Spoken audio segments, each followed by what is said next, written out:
ঈশ্বর নারীকে তৈরি করেছিলেন, কিন্তু অন্য সব কিছুর তুলনায় নারীকে গড়ার ক্ষেত্রে সময় বেশি লেগেছিল।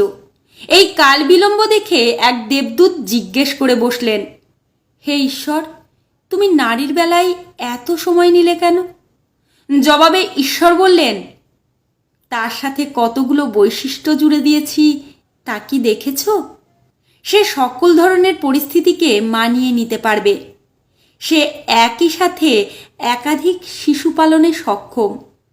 তার একটিমাত্র প্রেমময় চুম্বনে যেমন ক্ষতবিক্ষত হৃদয় সেরে উঠবে, তেমনি ভাঙা হাঁটু বল ফিরে পাবে দৌড়ানোর জন্য। সে টানা 24 ঘন্টা সেবা দিতে সক্ষম।